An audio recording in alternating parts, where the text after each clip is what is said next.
Hey everybody, it's Jim Johnson. I am the project manager for Star Trek Adventures and Captain's Log at Modiphius Entertainment, and I am back with a monthly-ish update for you all. It's been a while. It's June. Happy Pride for all of those who celebrate, all my fellow queers and friends out there in the world. Happy Pride. So, we've got a few updates for you here. I just thought I'd jump in here and give you some news about all things Star Trek Adventures. If you've been paying attention, last week the Star Trek Adventures technical manual released officially. It's been on pre-order for a couple months, and the print edition is now available worldwide on the Modiphius websites and also at your local retailers. If they don't have it, have them reach out to Modiphius, support@modiphius.com, so you can find a local retailer or distributor, or they can open up a direct account with Modiphius and get it direct from us. So here's the print version, and as all of its glory. Beautiful 129-page book. We'll flip through it here real briefly, but I just wanted to show off. It is in print. It's real. It's a thing. So go get yourself a copy. Enjoy it. This was a great, fun project to work on with a great group of writers and artists. And you can see from the artwork there that Ariel really outdid himself. Ariel is my art director. Did a fantastic job with it, as he always does. Let me fire up the PDF here just to flip through it. This is the printed home version of the PDF, so you'll see that the end papers have a white background instead of a black background. It's just the file I happen to pull up. But just real quick, there's a table of contents, list of credits, etc. Of note, we broke up the various technology into different categories. So you've got medical devices, diplomatic devices, standard equipment, etc., weapons, starship technology, etc. The great thing about this technical manual is, unless I've missed something in the Star Trek, meta, I think this is the first publication that includes technical information for Prodigy, Discovery, 32nd Century, Strange New Worlds, Picard, and Lower Decks. So all the newer series that have come out over the last 8-9 years are in here. So far, I don't think there's another technical manual out there for Star Trek that covers the entire franchise. So I think that might be a selling point. I don't know, but you'll see some of the pages reference that stuff, especially the alternate propulsion devices. We've got the Protostar slipstream drive in here, and a couple other fun goodies in here. So if you're looking for a technical manual that's all things Star Trek, this is the place to go. If you are looking for really, really deeply detailed technical information, like in the vein of the Next Generation technical manual and the DS9 technical manual, we just didn't have the page count to go into that level of depth and detail. So this is a bit of a higher level of technical information, but again, packed full of useful information for you and your gaming group. The first chapter is all about it is all new content for your player characters, new career events, new talents, new starship talents, new service records, new weapon types. We brought mines into second edition. Some cool artwork, of course. Mine types. We talk about different transwarp technologies, and so on and so forth. So lots of great information in here. Hope you check it out. Wanted to make sure that we've got good representation for not just Federation technologies, but also Klingon, Romulan, Orion, Ferengi, and a couple other ones in there, because of course with second edition we're trying to broaden the scope of the game a little bit, even from the core rulebook, so that it's not so Federation / Starfleet centric, because we know that there's game groups out there that are playing the game and they're not Federation, or they might not even be Starfleet. So in the best spirit of IDIC, infinite diversity and infinite combinations, Star Trek Adventures is a game for everybody. You can play literally anything you want within the Star Trek universe. You can make it happen. So I hope you check out the technical manual. I'll just finish the quick flip through here. Lots of random tables in here for complications. You can use those in conjunction with your first and second edition games, and also Captain's Log. So if you're playing Captain's Log and you want to add in some technical complications, like for your transporter or for your turbolift, whatever, lots of great random tables in here that you can use to spice up your games. So I hope you have an opportunity to check that out. All right, so that is the technical manual, and I'll switch gears here real quick. We'll turn that one off, and we'll turn that one on. Yes, that worked. Still figuring out the old OBS so I can be efficient with my my recordings here.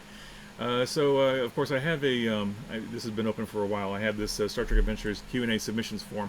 This is something I started even before we started the Modiphius Discord, so it's kind of deprecated at this point. I haven't quite retired it yet. I still got a handful. I got, 4 responses to look at here, so I think I'll just go through those now. And I haven't decided if I'm going to retire this forum or not yet. I think the Discord has largely taken over any Q&A, and of course the unofficial Facebook group for Star Trek Adventures and the subreddit for Star Trek Adventures are great places to go post questions as well. The fan base is super knowledgeable about this game, and they often get to the questions before myself or Nathan have a chance to do so. So if you have questions about the game, certainly send them to the Discord. Certainly send them to support@modiphius.com.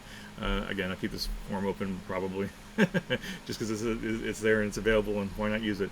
But let's just take a quick look at these handful of questions here and just see what folks are thinking about. So, Strain UK, United Kingdom, thanks for messaging. Your question is, when will there be an official Foundry virtual tabletop module for Star Trek Adventures? We have a number of different virtual tabletops in the works. Hang on a second, my cat's being annoying, so I'm going to move her. Viola says hi. Hi everybody. This is Viola. She's in my way at the moment, so we're going to move her and continue on. So Strain, apologies, Strain UK says, when will there be an official Foundry virtual tabletop module for Star Trek Adventures? We are talking to a number of different virtual tabletop organizations, groups, etc., and we've got a lot of different things in the works. Nothing to announce. Foundry is my understanding. Now, I don't have a huge amount of knowledge about the virtual tabletop world, but my understanding is Foundry is unique in that fans can make stuff, and also there can be official stuff. It is time and labor and cost intensive, and so we have conversations ongoing internally, and more on that as we have it to be available. I would say there's nothing on the close horizon, but stay tuned for future information. All right, next we've got Bo Cook Gaming, Cleveland, Ohio. Hello, Bo Cook. I am a pro GM and want to start getting into writing adventures and possibly work on official materials for the TTRPGs I play. Talk about the pipeline. Guys like Jeremy Crawford have spoken about the doors they had to walk through to get to where they are now closed. What can I do to get noticed by developers and publishers? Thanks. Okay. Well, I'll tell you, the way I got started in the RPG industry 20 mumble years ago was writing fan content for the for the Lord of the Rings RPG published by Decipher Incorporated. I loved the Lord of the Rings. I loved Tolkien. At the time, I really loved the game, and I started creating fan content. I wrote a couple of adventures and gave them to the fans. Just posted them up online for free, and I wrote a character, NPC character for Radagast the Brown, and I got those in front of the line developer at the time, Jeff Tidball, and he liked the work. I said, hey, I'm already a playtest coordinator, volunteer playtest coordinator. Do you have any writing opportunities?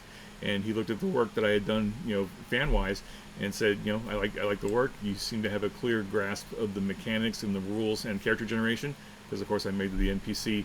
I made Radagast following the rules in the books, so that all the stats and all the advancements and stuff were accurate. And so my first advice for any fans is, if you want to get noticed by developers and publishers, be passionate about the games that you're playing and that you want to work on. Be super passionate about them. Be vocally passionate about them. I would encourage you not to be critical of them. I've seen a number of people who've told me they've expressed interest in working on Star Trek Adventures and yet go online and post negative reviews of either the books or the mechanics or the content. That stuff is public, right? It matters, right? Like, if you're in charge of a thing, why would you want to hire somebody who hates it or doesn't like it or is actively negative about it, right? That's not really Star Trek. We want to be more positive and more forward thinking and more hopeful. So if you're passionate about working on a game, be passionate about it. Show off your passion by writing cool fan content, engaging with fans on social media platforms. I think most major games, even a lot of indie games these days, have online forums chat groups, discords, whatever. Get involved in the community, make a name for yourself, and be helpful, right? If newbies are coming in asking questions about the game mechanics or the game rules, how does it play? Be proactive. Answer those questions. Help out the developers. I honestly don't know how many developers are actively engaged with their fan bases like many of Modiphius's games are, but I'm sure they're out there. I've just been in my little Star Trek bubble for a while now, so haven't really had a chance to branch out a whole lot. But yeah, so I say first thing, make fan content. Look at Michael Dismuke and his team over at Continuing Conversation. I'm sorry, Continuing Mission, not continuing. That's our podcast. Continuing Missions, the great Star Trek Adventures online site for content, right? Characters, NPCs, starships, space frames, mission briefs, etc. There's all kinds of great fan content on there, and they're adding new content to that all the time. And Michael's not the first one to just post that fan content, and I happened to look at it and said, wow, that's really good. Had a conversation with them and started getting them into the game writing. So that is absolutely a pathway that I'm passionate about, because that's exactly how I started, and I want to give other people an opportunity to get started the same way. So absolutely, get involved with your fan base, with your fellow fans in the games that you love and you're passionate about. And in some way you'll get, if you write good stuff and you're passionate about what you're doing and you're positive about it, I think you'll get noticed, no matter what game, really. I think most developers are, not all of them, but some of them are eager to get more people involved. And I've had the happy fortune to start a number of people on their RPG careers, and I'd love to do more. So beyond that, keep your eyes open for open calls. Certain game companies have a website, and on the website they announce open calls for jobs or for freelancers. In fact, Modiphius has an ongoing open call for writers, editors, proofreaders, graphic artists, and illustrators, right? So if you've got a portfolio, or you've got a CV, or you've just got passion for it, fill out that form on the Modiphius website and shoot your shot, right? That's what you got to do. You can't sit back and wait. And then I'd also encourage, especially if you are a artist or a graphic designer in particular, if you are online looking for work and your social media accounts don't have your email address or don't have a way to contact you, you're kind of hurting yourself. I understand privacy is important in this day and age of online shenanigans. But if you are actively looking for gigs and you are actively looking for people to hire you to do work, particularly illustration or writing, and you don't give us a way to reach out to you, then we can't give you work. Help us help you get work, right? So find a way to make yourself available. For artists, there's ArtStation, there's DeviantArt, there's a few other ones, I'm sure. And for writers, there's no shortage of ways of creating a blog or a website, or something simple to put your list of credits or your list of CVs, or if you're just creating fan content, post your fan content online for free downloads and let us take a look at it and see what we can do. So hope that answers your question, Bo Kook. I know you're active on the Discord, so if you have any other questions, don't hesitate to reach out. Let's see, next question. Coyote from Orlando, Florida. Will there ever be Starship miniatures released for Star Trek Adventures? I'll never say never, but at the moment, no plans to do so. We've never had Starship miniatures as part of our license, and the game doesn't lend itself to miniatures, really. We certainly created miniatures back in the day for first edition. We still have them available as STLs. There's really no bandwidth at Modiphius right now for another miniatures line. We've got, we're pretty well committed on miniatures right now for, Fallout and Elder Scrolls and everything else that's in play right now. To add, Starship miniatures would be really cool, but there's we don't have the game. The RPG is not really designed for needing Starship miniatures, and there are some really good companies out there already making Starship, miniatures or things, and I don't know. This is just me being me, not speaking from Modiphius specifically, but I'm not sure there's a good niche way that we could fill that hasn't already been filled by another company or another miniature. I think it would be cool, but I think we would need the right game to do it. And to be totally honest, I don't think second edition is that game, because it's just not designed for tactical miniature combat. in the way that maybe FAS's Starship rule system was, or whatever. So again, but never say never, because Paramount could call us tomorrow and say, hey, we really want you to do a Starship Miniatures game. We're adding it to your contract, or do you want us to add it to your contract? And then we'd figure it out from there. But realistically, at the moment, not going to happen. There is a fourth question on here from Matt, and Matt, I'm not going to show it because you put your personal contact information in there, and I don't want to obviously mess with that. But the question was around a character taking stress. If the character has stress but not enough stress to completely fill the severity, what happens? And if you look at page 277 of the core rulebook, that'll tell you if you have some stress left and you're going to take more stress for that injury. What you do is you take the hit, right? You wipe out your remaining stress, and then you take a complication. So reference pages 277 and 292 of the second edition core rulebook. That'll cover you for everything you need. Hopefully that answers your question. If you have additional questions, feel free to fill out the form again. Go onto the Modiphius Discord, or the SCA Facebook group, or the subreddit. Like, there's lots of places to answer questions. So hopefully that helps. All right, so cool. All right, that was it for. Let me close my windows here. I got so many windows open. All right, so that's the update for Star Trek Adventures. So the technical manual just came out, so please check that out. There was a mission briefs pack that just came out just recently by Merrick Moyer, all about the Department of Temporal Investigations, DTI, which was really cool. That came out in May, I think. So that's a brand new one. That's our first second edition mission briefs pack, so you'll see a slightly fresh revised format on that. I'm changing up how we do mission briefs just a little bit, just to provide more information, cool information for you all about specific topics, and also for free, right? Those mission briefs are still free, so enjoy that while you can. And there'll be more mission briefs coming out this year. We got another product or two in the works. Pre-orders will be announced as they're ready to be announced, and more cool stuff to come. So I hope you are enjoying your summer, just about summer here. I hope you enjoyed your spring. Hope you look forward to your summer. Even with all of the world being what it is right now, be positive. Look forward to Star Trek Adventures.